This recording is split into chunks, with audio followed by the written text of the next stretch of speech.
صباح الخير، ازيكم عاملين ايه؟ النهاردة انا في شارع المعز، واحد من اشهر شوارع القاهرة الفاطمية. جولتنا النهاردة هتكون ممتعة جدا لان احنا هنزور 3 اماكن مشهورة جدا في شارع المعز، وهما جامع الحاكم بأمر الله، ومجموعة سليمان آغا السلحدار، وكمان بيت السحيمي. جامع الحاكم بأمر الله أمر ببنائه العزيز بالله الفاطمي، وكمله ابنه الحاكم بأمر الله. هو تاني أكبر جامع بعد جامع أحمد بن طولون، ورابع أقدم الجوامع اللي باقية في مصر.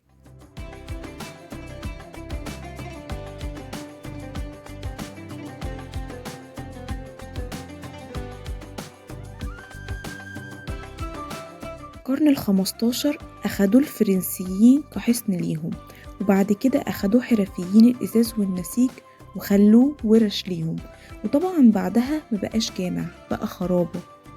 بعد كده في أواخر القرن العشرين اتعمل له ترميم كامل، وتم ترميمه مرة تانية، وانتهوا من ترميمه في فبراير 2023.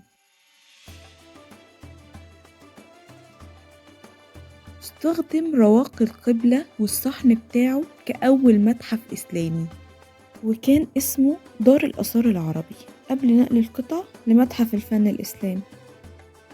سمى الجامع على اسم الخليفة الحاكم بأمر الله، وهو واحد من أغرب الحكام اللي حكموا مصر، وده لأنه كان بيصدر قوانين وقرارات غريبة جدا، زي منع الملوخية مثلا، وياريتها على قد كده، ده كمان أمر الناس بأنهم يناموا بالنهار ويشتغلوا بالليل. كمان منع الستات من الخروج من البيت، ومنع صانعي الأحذية إنهم يصنعوا أحذية للستات، وكان اللي يخالف القانون ده عقوبته الإعدام. طبعا لو فضلت أتكلم عن الحاجات الغريبة اللي كان بيعملها هنقعد للصبح، فلو عايزين فيديو عن حياة الحاكم وقراراته وقوانينه العجيبة اكتبولي في الكومنتس. ودي كانت زيارتنا لجامع الحاكم بأمر الله. مجموعة سليمان آغا السلحدار، المجموعة مكونة من مسجد وكتاب وسبيل. كان سليمان آغا السلحدار هو واحد من أمراء محمد علي، كان واحد من الجنود اللي جم معاه مصر، وبعد كده حصل على لقب السلحدار اللي هو المسؤول عن السلاح. اللي ما يعرفش يعني ايه سبيل، كان مكان لشرب المية، وكانت المية بتبقى ساقعة، لأن لو لاحظتوا المية بتعدي على رخام بارد للتنقية والتبريد، فده اللي بيبردها. وكان الساقي هي وظيفة مشهورة جدا في العصر ده، كان هو اللي بيجيب المية ويحطها في الصهريج أو الخزان، وبيطلعوا المية والناس بتشرب منه مجانا طبعا. هو تقريبا نفس فكرة الكولدير دلوقتي. وبقى الصهريج اللي كان بيخرجوا منه المية، والحلو في الموضوع انكم تقدروا تنزلوا وتشوفوا وتتخيلوا ازاي كان السقايين بيخرجوا المية منه.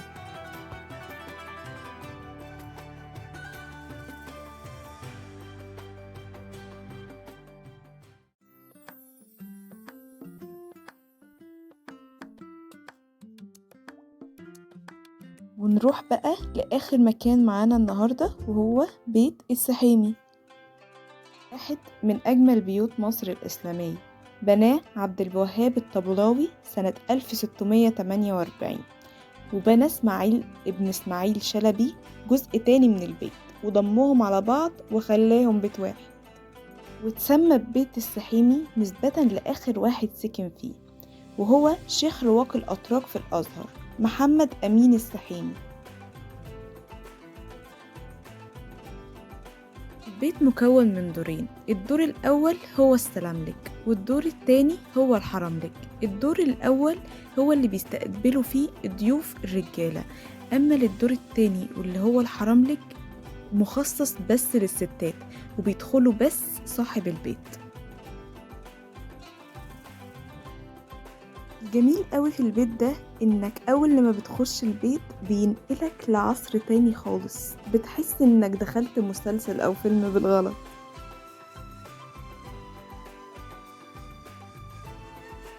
أغلب بيوت مصر الإسلامية بيبقى مكتوب على الحيطة آيات قرآنية، وده طبعا مشهور جدا في مصر الإسلامية. ده غير طبعا الزخارف الجميلة جدا اللي فعلا بتشد الواحد وتخليه يتفرج على جمال الفن الإسلامي.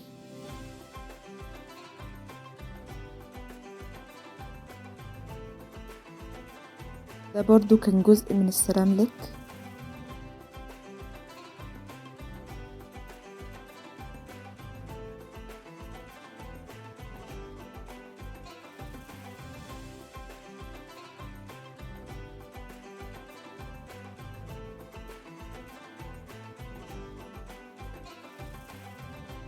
دي بقى زي جنينة كده في البيت، وفيها بير وطاحونة.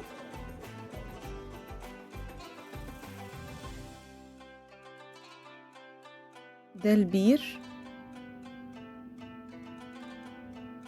ودي الطاحونة.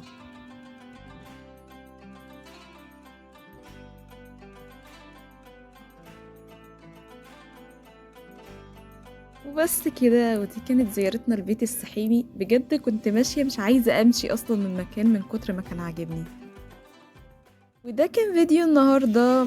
طبعا لما تروحوا حاولوا تلفوا في المعز وخان الخليلي وكمان الحسين، يعني بجد الأماكن دي بتبقى هناك الأجواء خرافية، وكمان في رمضان الأجواء خطيرة.